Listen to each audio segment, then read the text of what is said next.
she said.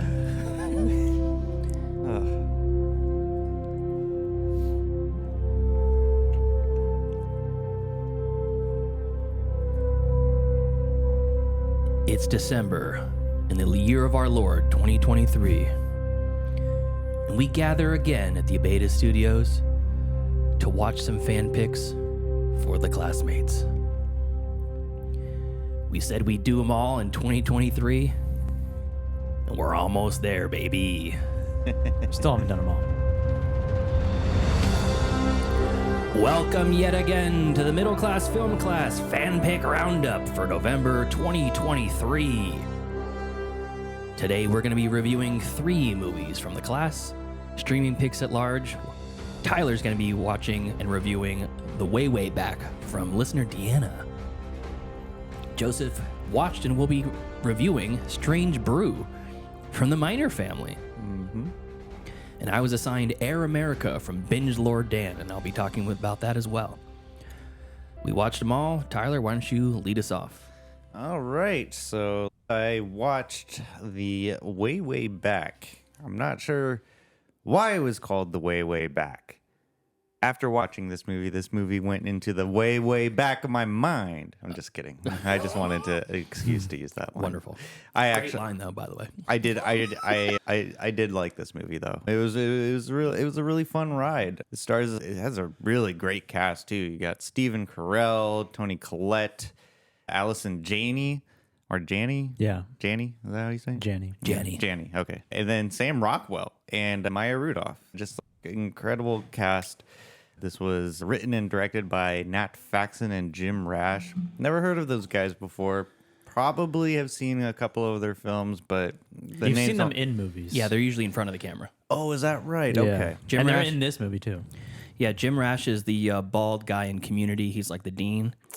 Oh. And Nat Faxon is the guy in Beer Fest who has the fucked up teeth. Yeah, they play the they're both in the movie. Yeah, they work for the water park. He's that guy right there. And then the bald guy is like Jim Rash. He works at the rental. Oh, okay. Yeah, I know exactly. Can't get water on his face. Yeah, I know.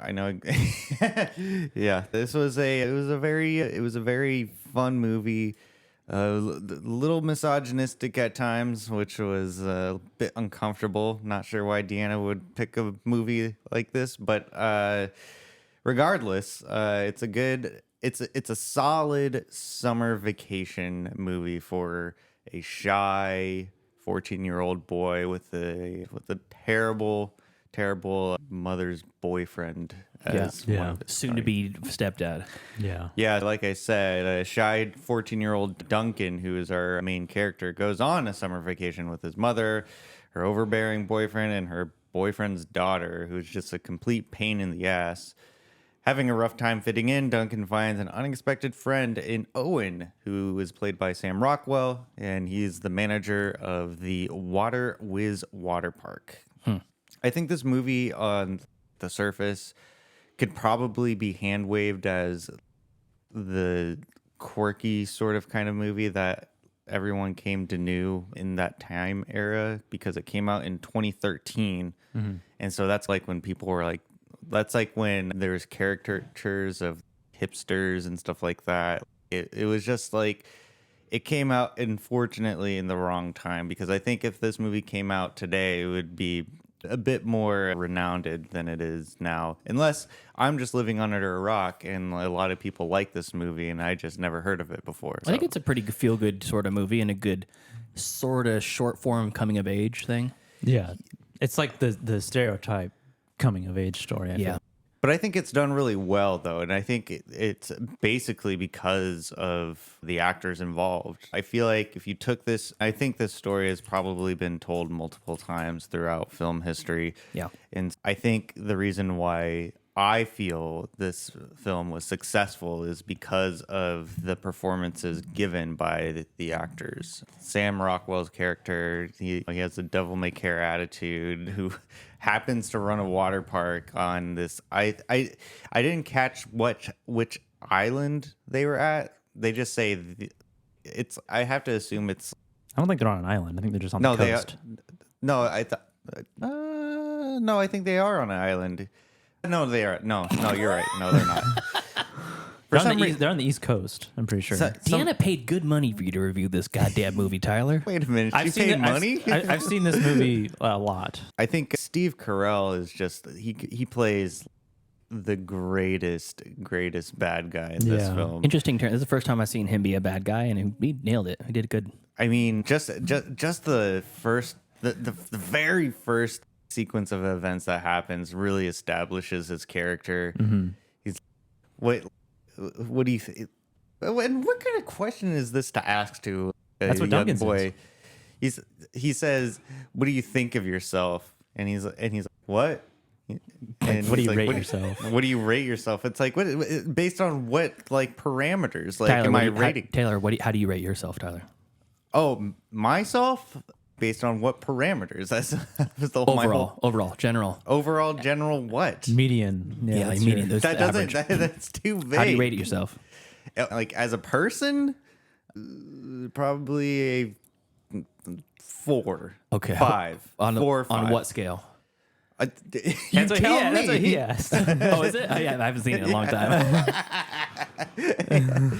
I guess just overall personality, likeness, attractionness. I would put myself at a 6 as an attractive Really? man. Vernacular. I think you're a 3. What? That's what. That breaks my heart, Joseph. You think I'm a 3 in attractiveness? That's what. See, see, I'm Steve Carell, and you're Duncan. That's what he says to Duncan. Yes, I know. I just saw the movie. I'm bringing it back. I carried myself silver. I didn't know. You don't That's know not a my- 1 through 10. You don't know my scale. Okay, that's fine. I don't need to know anyway. It's fun. At times, I definitely related to Owen a little bit more than Duncan. I thought Duncan was kind of like I could understand Steve Carell being just like frustrated with him. You're taking Carell's side on this? No, I'm not. Interesting take. You're gonna make him wear the fucking life jacket in the boat? I would make him wear the life jacket because he did have a great point. Everyone on that boat should have been wearing a goddamn life jacket. Oh, okay. So everyone should have been wearing one, Yes, not just him. not just him. Okay. Tyler is a Nazi sympathizer, now a Steve Carell sympathizer. I don't know which one's worse, to be honest. We're saying Steve Carell is as bad as a Nazi. Yeah, or worse. He made him wear a life jacket when no one else had to wear one. I know. Literally Nazi. The idea of the movie is that Steve Carell takes his girlfriend and her son and his daughter out to this vacation spot to rekindle something. Or did he have more nefarious reasons? Because in one part of the movie, you can see him making out and maybe slipping a digit or two into a character. Oh, yeah, So- another woman. Yeah, friend's Yeah. girlfriend or wife. Yes, and you can infer that they have a history. Well, it's his beach house. They probably go there every summer. Yeah, to Yeah. It's canoe Rob Corddry around. is the friend with the for boat. Kip. Yeah, Love that name, by the way, Kip. Kip. I don't know Yeah. why. It delights me. It tickles me every time I see someone named Kip. I don't think I've ever met anyone named Kip. What's it short for? Oh, you're for Kipper. Oh, okay. Oh, I thought it was Kipperland. Yeah, it's all those. It's all the above. Donald Kipperland. Yeah, that's actually not a bad name. I knew a guy named Kip Burtwhistle. Real name. Kip Burtwhistle? Real name. It was like, man, this guy should run a chocolate factory or something. Kip Burtwhistle here. Yeah. Used to be a radio DJ. Yeah. There's really, I think the only problem I have with this movie is there's no sort of, there is conflict, obviously, but there's no resolution to it. It's just like a picture of life. Or A slice, one might say. yeah, so, thank you. It's like you bake life into a cake and you're just taking a slice of it.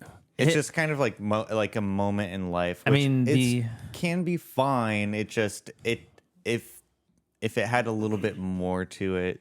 The antagonist is Steve Carell's character, but he's just kind of just one part of Duncan's whole Journey. coming of age thing. The whole movie is very awkward.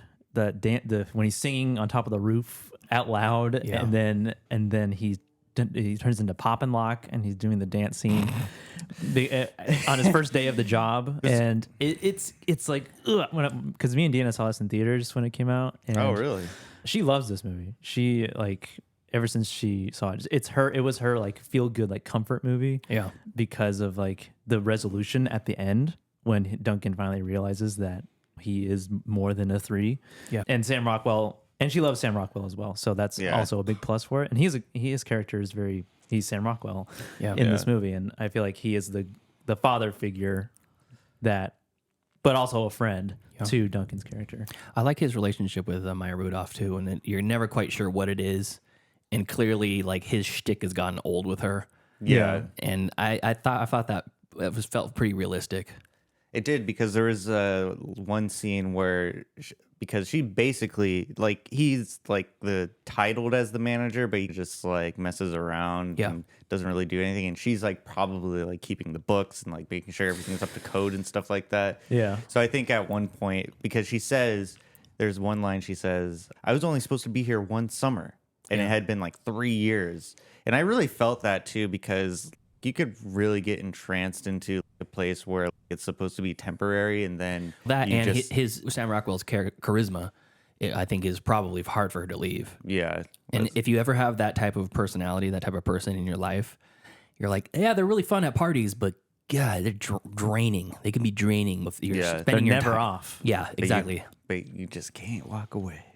So yeah, so this is Deanna's feel good movie. I have The Lighthouse. Very similar. Very similar. Yeah. There's water involved. What would you grade this?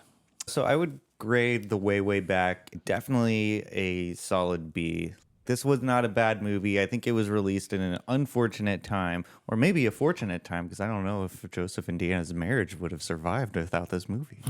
This is This was the one. the foundation of their marriage built on this movie. I kid. It's actually built on Labyrinth. Oh yeah, it's true. It Oh is. yeah, that's right. It was Labyrinth. I didn't know if it was this movie or the other one.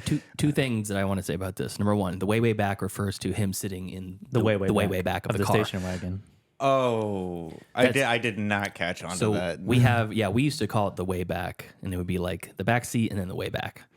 We didn't use the 2 ways, but we did call it the way back. It's like that's in the cargo hold of the car that's illegal to actually ride in. Now I feel like a dumbass. Because I was thinking throughout this whole movie, I was like, what does the way back even... what is it even in relation to this movie? And now you just illuminated that. There you go. My God. So second thing I wanted to say, Nat Faxon and Jim Rash both were screenwriters on The Descendants. They are Oscar winners. Oh. They wrote The Descendants with Alexander Payne and won an Oscar for it for best screenplay. That George Clooney movie. Yeah. Oh. Okay. Best adapted screenplay. It was adapted from a book. But yeah, I'm glad that I was able to watch this movie. So yeah, definitely a solid B plus or B. Sorry, B. not B plus. Cool. Nice. B. Awesome. Solid B. All right, Joseph, your review was Strange Brew from the Minor Family, Tyler's kin. Yes. Tyler's blood. Yes, the Minor Family submitted Strange Brew, which is a movie starring Rick Moranis. Dave Thomas. Yeah, and that guy. Not the guy from Wendy's. And it's like if it was not a comedy, it would be a horror movie. Like Halloween 3. It's basically Halloween 3. Sure, yeah, I get it. I can see it. And Rick Moranis and Dave Thomas's character, they're just these Canadians who just like to drink beer. They're obsessed with beer. And also stars Max von Sydow, which I did not know. Yeah. With great teeth. Yeah, what's up with that? Some chompers on him. And these two beer aficionados are, I don't know if I'd call them aficionados, but they just like, They're fans. They just like drinking. Yeah. They like drinking and ragging on each Drinking other. and hockey. And the way that they talk is iconic. It's that stereotypical Canadian / Fargo type accent. When the first time I talked to Mitch on audio, I was very surprised he didn't talk like that. And fun fact, these two characters are also in Brother Bear. They play Moose. Oh yeah, you're right. They do. They play Moose. Oh wow. And they're friends, and like they're just like side characters. That's a fun fact. Yeah. Which I had no idea. I was watching it. Deanna was like, "Are those the Moose and Brother Bear?" And I was like, "Maybe, I don't know." Yeah, they That's play. a deep pull. Yeah. And it's a comedy. Like first and foremost, it's definitely irreverent and silly for sure. And basically, the plot is that these two beer obsessed people go to the main brewery in their hometown. I can't remember the name of it, but it's like a castle. Yeah, It's like Elsinore Brewing. it's like a castle on a hill. It looks like Hogwarts, and It's right next to a mental institution. and Max von Sydow's character, they're trying to brew a beer that's gonna take over the minds of people in the world. Yeah. And that's like where the Halloween 3 part comes in. It's like black dynamite. I totally forgot that was one of the Anaconda plot malt points. liquor gets you. Woo! yeah. Yeah. And yeah, it's definitely stupid. Yeah. For sure. It's a stupid ass. And there's really real funny moments in this movie. But for the most part, I didn't laugh as much as I thought I was going to. I've seen this like parts of this movie before. I've definitely seen when he drinks all the beer and he's trapped in the tank. But I saw that as a little kid and I thought that was hilarious. This time it didn't really hit me. It's a spoiler. Yeah. You knew it was going to happen.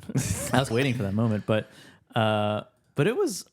it's good. It's just not like something that it's not like a top comedy. Didn't fully land. With No, it's not really. It wasn't laugh out loud funny. It's definitely like a cartoon for sure. The characters are, and I was a little disappointed in the fact that I didn't laugh as much as I thought I was going to. Oh. But I feel that way about a lot of 80s comedies where I'm watching it. I'm like, okay, so this is Caddyshack. You watch Caddyshack and you're like, all right, it's pretty funny. yeah, it was the 70s, man. That was Yeah. hilarious Oh, to yeah, you're people right. back That in is the day. 70s. And, yeah, That was hilarious to people back in the day, though, which I is know. wild to think. And I imagine that this was also hilarious Yeah. on the time it was released. And to some people, I'm sure it is still like hilarious. The super dog thing was so ridiculous. It was so outlandish at times that it was hilarious. Like that moment, Yeah. like why is this dog just randomly just a superhero? Yeah. Like can fly. Yeah. And the obvious green screen of Yeah. and his cape flying off and the dog looks back. And The DIY nature of it, I feel like it is part of the charm. yeah. And it feels like a precursor to Wayne's World because I've made that. two guys are comparison dopes. too, They're really yeah. focused, but this one, they're almost the exact same character. They're like just both ragging on each other. The little brother gets a little bit harsher of it, but Yeah. in Wayne's World, there's a clear hierarchy. Yeah. There's Wayne and then Garth. And then Garth is the Duke below. Yeah. Yeah. But yeah, it's if you haven't seen it and you're like into that type of humor, I guess it's definitely Stupid humor. Yes, like it's definitely stupid. The plot is they're testing on the mental patients. There's like a tunnel that connects them, and like they play like the hockey game. Yeah. Like, it looks like Star Wars. Yeah. like stormtroopers. Black versus white Yeah. costumes. Yeah. And every time a certain music note is played on a keyboard, then it makes them do a certain behavior, makes Yeah. them turn violent or like another different one. I don't know. And yeah, it's just like a conspiracy. Yeah. It's a conspiracy comedy. It's a corporate conspiracy comedy. Yeah. Very interesting genre. And it's also a little meta. Because in the Oh, yeah. beginning, they're like talking to the audience, but it's a movie that they're watching in the theater, and everybody's starting to leave the theater because it stops working. And then, I like when he's confronted by the dad in the alleyway. oh yeah, They saved up for weeks with their allowance to watch this. What am I supposed to tell them? The kids are crying. I know. And you were gonna trust that this movie being made by these two dopes. alcoholics was gonna be good? And they're aware that they're alcoholics because he's like, oh, you can't drive, you're sauced, eh? Yeah, Yeah, and so they're aware that what they're doing is wrong. Yeah. yeah. But yeah, I'd probably give it like a B minus. Oh, that's good. Yeah, That's not bad. That's a higher grade than I thought you were going to give it. But yeah, it's because it wasn't anything like remarkable. I watched it this morning as a refresher because I saw it as a kid. And my parents love this movie. My aunts and uncles. I think it was that was peak comedy for them at the time. like 80s. We had 80s. nothing else. Yeah, we don't know how good we have it now. But I remember watching it as a kid and thinking, this is weird more than anything, more than funny. But Yeah. then the pee gag, drinking all the beer in the tank and blowing up like a giant balloon was pretty funny. And I liked their whole bit about, oh, we heard that if you have a mouse in your bottle of beer, you get free beer for life, eh? Yeah. I've always clung to that. But the biggest laugh I got this time around was watching Hosehead roll up the roof when the police are going to the house and they're like, what's that noise on the roof? And they look up there and the dog rolls up like a freaking cryptid or something. And they're like, holy shit, what was that? Yeah. It's such a weird throwaway thing. It Also, cracked me like up. they like paint the dog like a skunk, and they're like skunk. Yeah.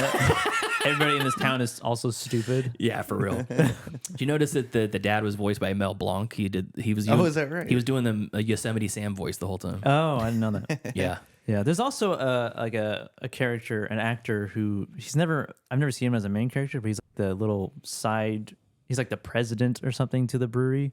Oh, he's the new CEO after the dad died. Yeah. That guy's name. Let's see. It's Oh yeah, I forgot about the daughter. That whole plot is that the daughter's coming because she thinks her dad was killed, and then the ghost, like a force ghost of the dad, Oh, shows up yeah. later and is like, I was killed or something like that. Yeah, Paul Dooley is that guy, that character actor. Yeah. He was in Popeye. He was in Hairspray, Breaking Away, 16 Candles. Yeah, he pops up in those. Been in those a lot movies. of small side parts, but yeah, I've never seen him quite as like the lead. Yeah, he's got a side part face. Interesting that they have a Force Ghost sort of thing because Angus McInnes, who was the guy that played Rosie, the hockey player, disgraced hockey player that had the mental breakdown, he was in the original Star Wars. Oh, Yeah, really? he was Obi-Wan. No, he was not Obi-Wan Kenobi. He wasn't Alec Guinness. Oh, I was thinking that's Sir what Alec Guinness. No, he played Gold Leader. He was one of the pilots. Oh, okay. Yeah, but cool. Well, But yeah, so B, what? B minus. B minus. B minus for Strange Brew. Yeah, I watched it. I had to rent it. I watched it. I think I rented it too. Yeah, in solidarity. And I agree. Not super funny all the way through, but there's some gold in our hills. Yeah, there's some nuggets in there. Yeah. Here, if you ever want to get your money back at a movie, take a jar of moths into the movie theater. And then he has a jar of moths. Yeah, he's like, wait till the end when you know what's going to happen and let them go. You can act mad and get your money back. Bunch of shysters. Okay, B minus for Strange Brew. Yeah. Okay, my pick was from a new Patreon member, Binge Lord Dan. And my movie was called Air America. Have you guys heard of this one? No. Air America. No, I don't think I have. I wasn't quite sure, but I turned out I had it on VHS, so I watched it on VHS. Oh, nice. Yeah, it was really nice. Got to just pop it in there in the old tape player. Robert Downey. Starring Robert Downey Jr., Mel Gibson, Nancy Travis, Ken Jenkins, and David Marshall Grant. Oh, you know what I was thinking? I was thinking of Con Air. Yeah, not Connor. This is Yeah. this is not Michael Bay. Yeah. John Malkovich, Nick Cage. Yeah. Gary Sinise. Steve Buscemi, Gary Sinise. Is he in that? I don't think so. I guessed. I've never seen it. Yeah, Cole Meany.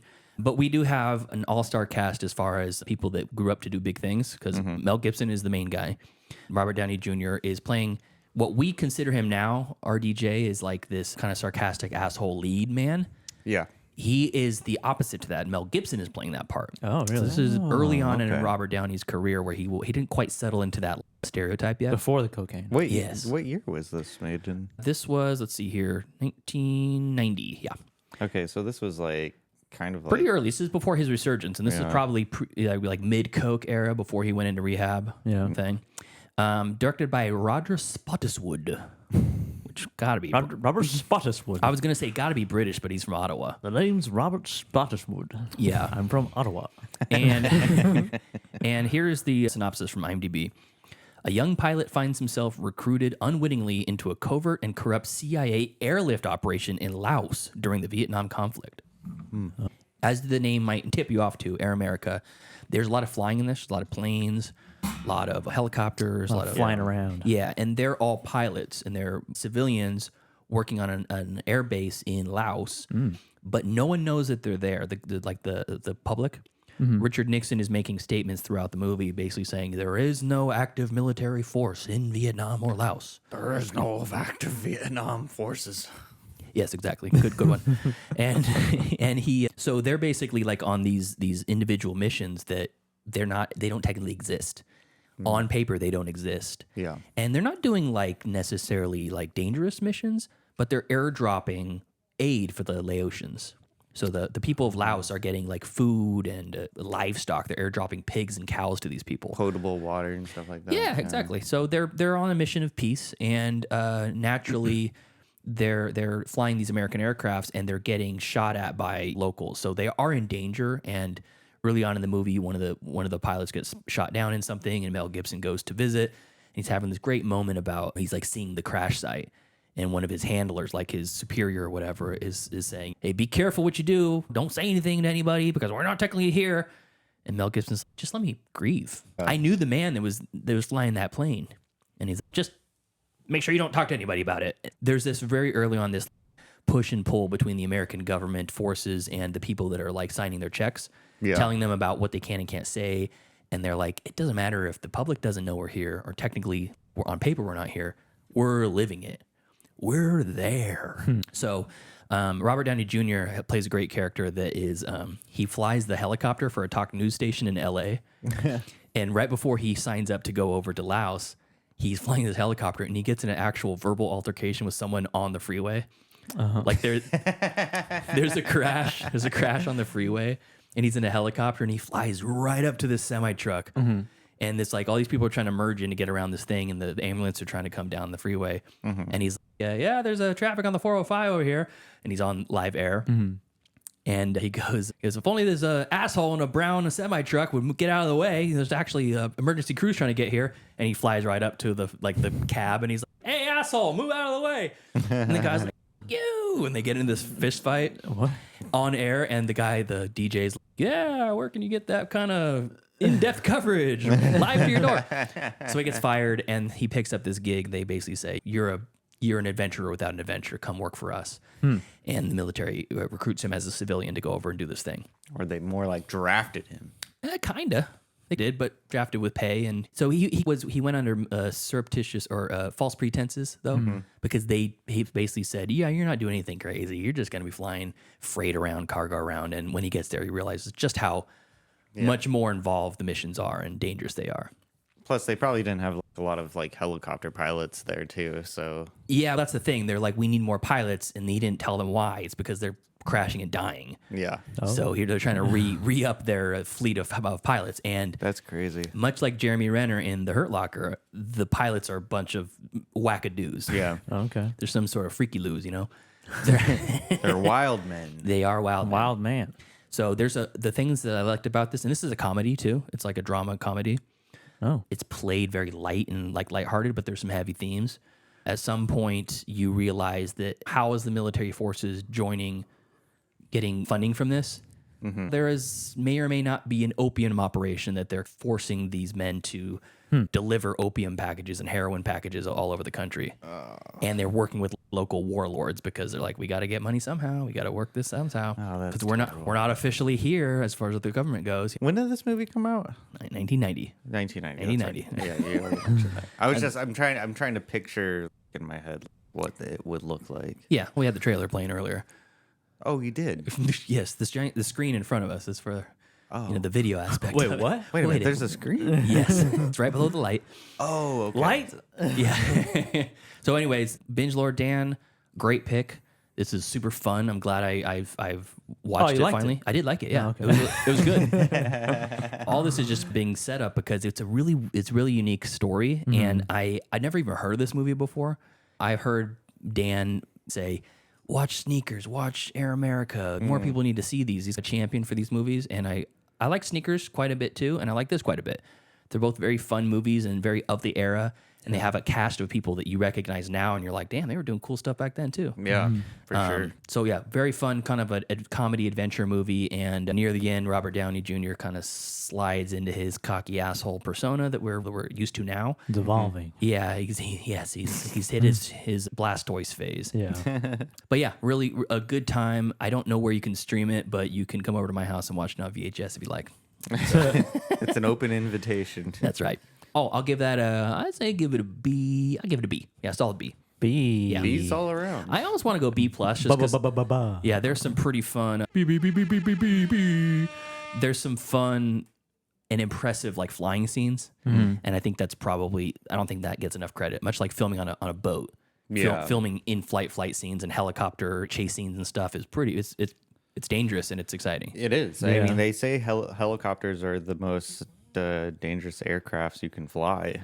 There's a helicopter crash scene in this, so it's reminiscent of a Jurassic Park scene where they're stuck in a tree, and it's pretty cool. Certain Twilight Zone Yeah. crash helicopter incident. Yes, absolutely. So anyway, so that's our picks for the week, and we got one final month left.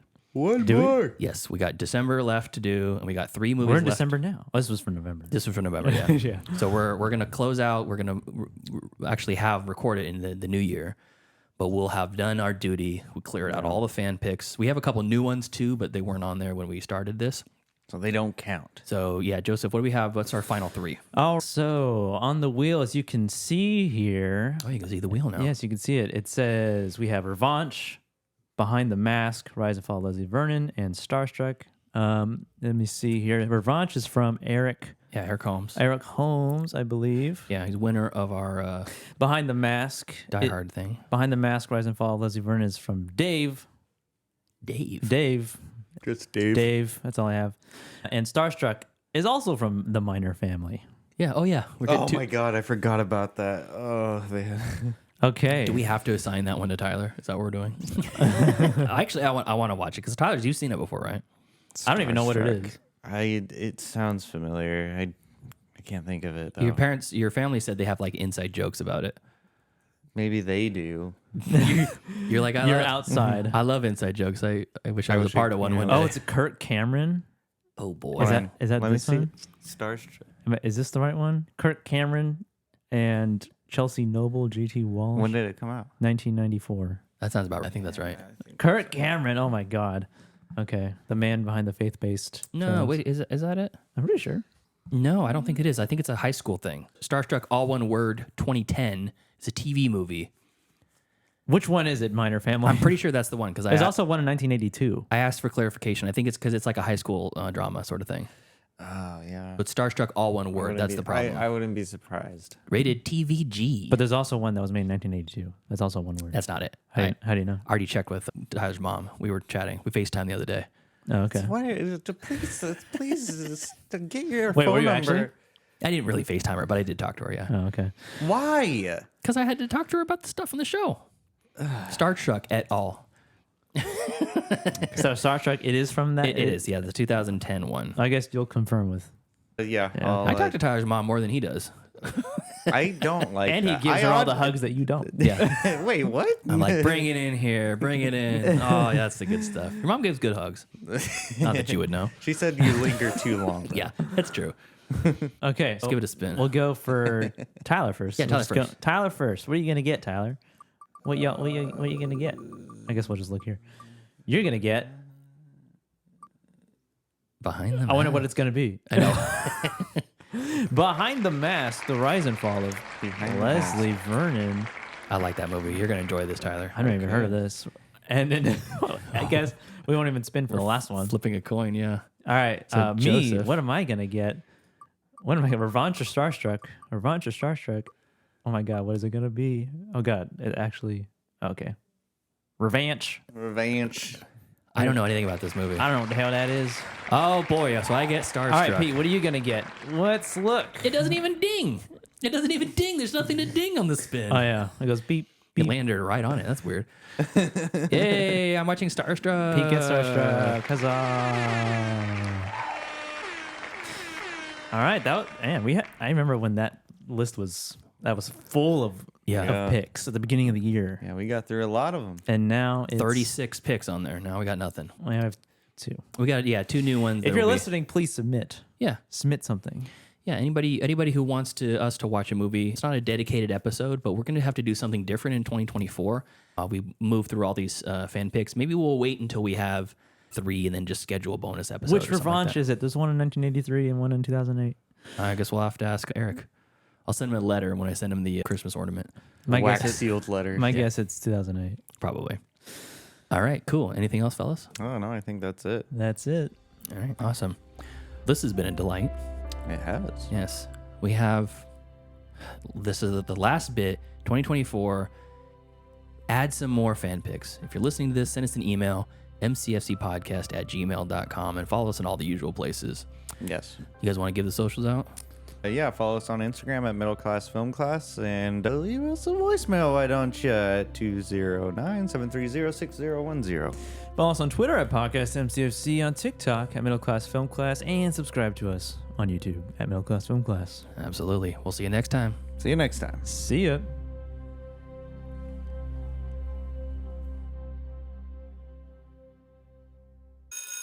Class dismissed. I gotta get out of here. The bell doesn't dismiss you. I dismiss you. You're free to go. See you next week. See you later. See you later. That's a wrap. Great show.